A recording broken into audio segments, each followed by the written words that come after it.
Bienvenue dans notre exploration approfondie de la figure d'Ismaël, une personnalité emblématique mais souvent méconnue de la Bible.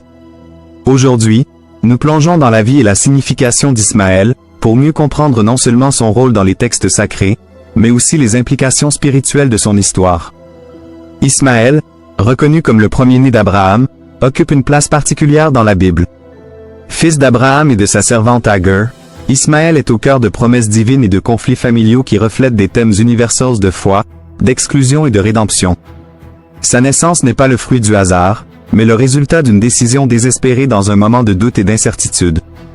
Ce contexte pose la première pierre de son héritage complexe et fascinant, que nous allons explorer ensemble.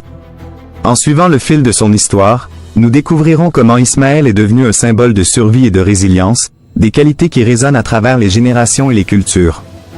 Restez avec nous pour plonger dans la vie d'Ismaël, pour saisir non seulement les détails de son existence, mais aussi les leçons profondes qu'elle renferme. Promesse à Abraham dans le sillage de l'introduction d'Ismaël, il est essentiel de remonter aux origines de son histoire, marquée par une promesse divine faite à son père, Abraham. C'est dans le livre de la Genèse, chapitre 15, que Dieu s'adresse à Abraham dans une vision puissante, lui promettant qu'il deviendra le père de nombreuses nations. Cette promesse est l'écho d'une alliance éternelle, posant les bases d'une descendance aussi nombreuse que les étoiles dans le ciel. Cependant, cette promesse divine est accueillie avec une nuance de scepticisme et d'inquiétude. Abraham, malgré sa foi, se trouve confronté à une réalité douloureuse. Sa femme Sarah est incapable de concevoir. Cette stérilité semble à première vue contredire la promesse de Dieu, plongeant Abraham dans un état de profonde réflexion sur la foi et la providence divine. Comment peut-il devenir le père de nombreuses nations sans héritier direct? Cette préoccupation est d'autant plus palpable que Abraham et Sarah avancent en âge, chaque année diminuant les chances de voir la promesse se réaliser naturellement. Dans ce contexte de désespoir et d'attente, la foi d'Abraham est mise à l'épreuve, illustrant une tension fondamentale entre la promesse divine et les défis humains. L'histoire prendra un tournant lorsque Sarah, cherchant une solution, propose une idée qui, bien que controversée, s'inscrit dans les coutumes de leur époque.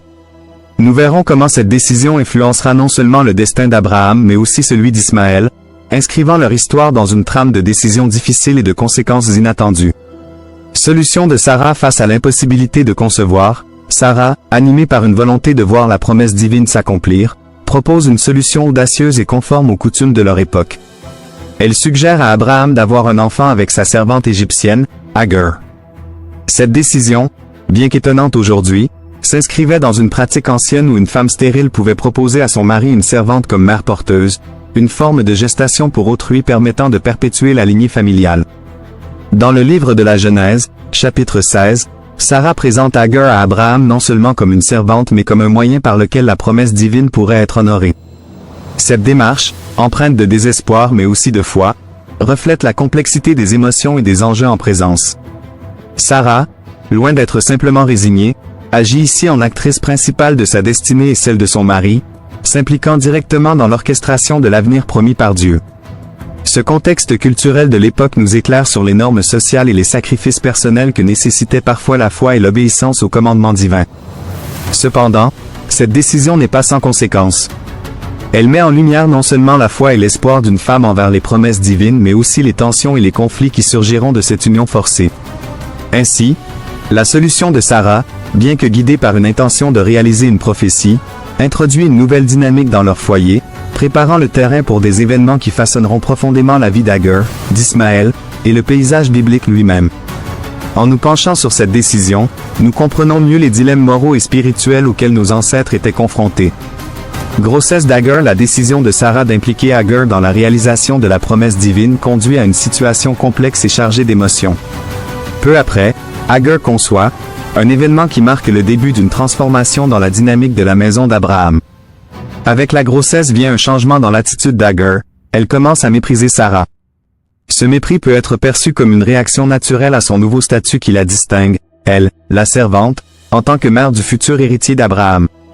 Cette tension entre Agar et Sarah est exacerbée par la vulnérabilité et la complexité des rôles sociaux et personnels au sein de la famille. Sarah, qui avait orchestré cette union dans l'espoir de résoudre une crise de fertilité, se retrouve confrontée aux conséquences inattendues de son choix.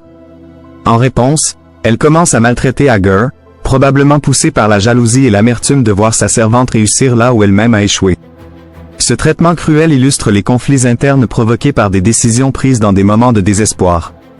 Face à cette hostilité croissante, Hagar choisit de fuir. Sa fuite est un moment déchirant, révélant la profonde détresse et l'isolement d'une femme prise au piège dans une toile de stratégie familiale et de promesses divines.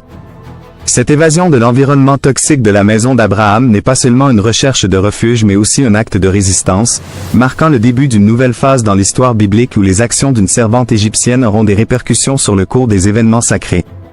Ainsi, la grossesse d'Hagar devient un pivot dans le récit, soulignant la fragilité des relations humaines face aux interventions divines et aux attentes sociétales. Cette section de notre histoire met en lumière la complexité des interactions humaines sous l'influence de la foi, de la promesse et du pouvoir. Naissance et nom d'Ismaël dans le désert, loin de la sécurité et de la stabilité de la maison d'Abraham, Hagar se trouve en plein désarroi. Cependant, sa fuite marque le début d'un événement significatif, la rencontre avec un ange du Seigneur. Cette rencontre divine est un moment pivot dans l'histoire biblique, où Hagar, seule et vulnérable, reçoit des promesses qui résonneront à travers les générations. L'ange révèle à Hagar qu'elle donnera naissance à un fils et lui ordonne de le nommer Ismaël, ce qui signifie « Dieu entendra ». Ce nom est chargé de signification, reflétant non seulement l'écoute divine en réponse à la détresse d'Hagar, mais aussi l'espoir d'une protection et d'une bénédiction continue pour elle et son enfant. C'est un symbole puissant de la compassion et de l'attention de Dieu envers ceux qui se trouvent en marge de la société. Quand Hagar retourne chez Abraham et donne naissance à Ismaël, Abraham, conforme à la parole divine reçue par Hagar, nomme officiellement l'enfant Ismaël. Ce faisant, il reconnaît à l'âge de 86 ans, non seulement l'authenticité des promesses divines mais aussi l'importance de son fils aîné dans l'histoire du salut. Le choix du nom par Abraham est un acte de foi et d'obéissance, scellant ainsi le rôle d'Ismaël dans les desseins divins. Ce moment souligne l'intersection entre l'humain et le divin, où les promesses célestes s'entremêlent avec les réalités terrestres, façonnant le destin d'individus et modelant le cours de l'histoire biblique. Ismaël, né dans des circonstances tumultueuses, devient ainsi une figure de la providence divine, annonçant un futur peuplé de nombreux descendants, malgré les obstacles et les épreuves. Vie d'Ismaël après sa naissance sous le signe de la promesse divine, Ismaël grandit à Hébron, évoluant entre deux cultures, portant à la fois l'héritage de son père Abraham et les racines égyptiennes de sa mère, Hagar. Cette dualité culturelle enrichit son identité, tout en posant des défis uniques dans son parcours. À l'âge de 13 ans, Ismaël est intégré dans l'alliance avec Dieu par l'acte de la circoncision, comme le rapporte le livre de la Genèse, chapitre 17. Cet acte symbolise son inclusion dans les promesses faites à Abraham, malgré les circonstances compliquées de sa naissance. Cela marque un moment de reconnaissance et de transition pour Ismaël, affirmant son rôle au sein de la communauté de foi d'Abraham. Cependant, la naissance d'Isaac, le fils de Sarah et d'Abraham, amène des tensions qui culminent avec le bannissement d'Ismaël et d'Hagar. Ce moment douloureux n'est pas seulement un rejet familial, mais aussi une mise à l'épreuve de leur foi et de leur survie. Mère et fils se retrouvent errants dans le désert, confrontés à l'adversité et à l'isolement. Dans leur moment le plus désespéré, une nouvelle intervention divine se manifeste.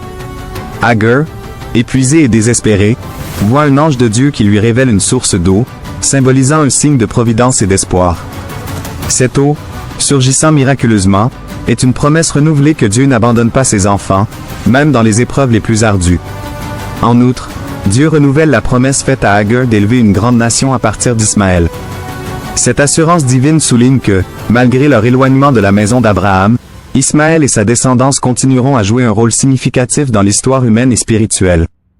Ismaël devient ainsi une figure de résilience et de foi, portant les promesses de génération en génération. Caractère et prophétie d'Ismaël. Ismaël est souvent décrit dans les Écritures comme un homme sauvage, un terme qui évoque son caractère indépendant et sa vie de nomade errant. Cette image, tirée du livre de la Genèse, chapitre 16, verset 12, reflète non seulement les défis de sa vie en marge des sociétés établies mais aussi son esprit indomptable et libre. Ismaël incarne la force de ceux qui, malgré l'adversité, maintiennent leur intégrité et leur liberté, traversant les déserts tant littéraux que métaphoriques de l'existence. Cette caractérisation de nomade confère à Ismaël une aura de mystère et de profondeur, illustrant un homme en constante adaptation, capable de survivre et de prospérer en dehors des conventions et des attentes. Sa vie est une série d'épreuves mais aussi de triomphes, symbolisant la lutte éternelle entre l'individu et les forces qui cherchent à le définir ou à le limiter. Le retour d'Ismaël auprès d'Abraham pour son enterrement est un moment poignant, marquant la réconciliation et le respect mutuel entre le père et le fils. Cette scène, qui transcende les conflits antérieurs et les séparations douloureuses, est lourde de symbolisme. Elle témoigne du pouvoir rédempteur des liens familiaux et de la paix retrouvée, même après des années de séparation. C'est un testament à la capacité de l'esprit humain à surmonter les divisions et à chercher l'unité dans les moments les plus critiques. Ainsi, la vie d'Ismaël, tissée de liberté et de confrontation aux normes, ainsi que son retour final auprès de son père, enrichissent le tissu narratif de la Bible, offrant des leçons de résilience, de rédemption et de la puissance indéfectible de la famille. Descendant d'Ismaël, la portée de la promesse faite à Agar et à Ismaël se manifeste pleinement dans la généalogie étendue d'Ismaël, qui est détaillée dans le livre de la Genèse, chapitre 25, et confirmée dans les Chroniques, premier livre, chapitre 1. Ismaël devient le père de 12 fils, chacun fondant une nation, réitérant ainsi la promesse divine de faire d'Ismaël un grand peuple. Ces fils, dont les noms sont accent aigu numérés et qui représentent les patriarches de tribus nombreuses, symbolisent l'expansion et l'influence durable d'Ismaël à travers les âges. La comparaison des descendants d'Ismaël avec d'autres lignées patriarcales, notamment celle d'Isaac, offre un aperçu fascinant des dynamiques familiales et des destinées divinement orchestrées. Alors que les descendants d'Isaac, notamment Jacob et ses 12 fils, jouent un rôle central dans la tradition biblique, formant les tribus d'Israël, les descendants d'Ismaël ont également leur importance, notamment dans le contexte plus large du Moyen-Orient ancien. Cette juxtaposition souligne non seulement la pluralité des plans divins mais aussi la manière dont différentes branches d'une même famille peuvent influencer de manière variée l'histoire religieuse et culturelle. Les descendants d'Ismaël, souvent évoqués dans les contextes commerciaux et militaires, reflètent une autre facette du dessein divin, où la survie, la prospérité, et l'interaction entre divers peuples et cultures sont prééminentes. Ainsi, la généalogie d'Ismaël rappelle que les promesses de Dieu se déploient de multiples manières, chaque lignée jouant un rôle unique dans le tissu complexe des narrations spirituelles et historiques. Les descendants d'Ismaël, en particulier, continuent d'être un symbole de diversité et de pérennité, illustrant la manière dont les bénédictions et les promesses divines transcendent les générations et les frontières géographiques. Conflits et alliances. L'histoire des descendants d'Ismaël, telle que rapportée dans les textes historiques et bibliques, est complexe, parsemée de conflits mais aussi de moments d'alliance significatifs. La présence des Ismaélites, souvent décrite comme parfois hostile envers les Israélites, reflète les tensions inhérentes à deux lignées issues d'un même ancêtre, Abraham, dont les destinées se croisent et se confrontent à travers l'histoire. Ces interactions, marquées par des rivalités mais aussi par des échanges, sont illustrées de manière poignante dans l'épisode de la vente de Joseph. Selon le récit biblique, Joseph est vendu par ses frères à des marchands ismaélites, qui le transportent ensuite en Égypte. Cette transaction n'est pas seulement un acte de trahison fraternelle. Elle révèle aussi le rôle des Ismaélites dans le commerce régional, agissant comme des intermédiaires entre diverses cultures et économies. Cette implication des Ismaélites dans le commerce souligne leur importance stratégique dans l'ancien Moyen-Orient, facilitant la circulation des biens, des idées, et même des récits religieux entre différentes civilisations. Paradoxalement, alors que leur rôle commercial les place souvent en position de conflit avec les Israélites, ils créent également des alliances économiques et culturelles qui traversent les frontières tribales et nationales. La dualité des relations entre les Ismaélites et les Israélites, faite à la fois de compétition et de coopération, offre une riche toile de fond pour explorer les thèmes de la réconciliation, de la coexistence et de l'influence mutuelle. Ces dynamiques mettent en lumière les façons complexes dont les peuples peuvent être à la fois adversaires et partenaires, reflétant un spectre plus large de relations humaines et divines. Référence du Nouveau Testament. L'impact et la résonance de l'histoire d'Ismaël traversent les siècles pour atteindre même le Nouveau Testament, où l'apôtre Paul, dans l'Épître aux Galates, se réfère à Ismaël pour illustrer des leçons spirituelles profondes. Paul utilise le récit d'Ismaël et Isaac pour symboliser les deux alliances, l'une terrestre, née selon la chair, et l'autre céleste, née selon l'esprit. Dans ses écrits, Paul compare Ismaël, né de la servante Agar selon une promesse humaine, à l'alliance ancienne, celle de la loi, marquée par la servitude.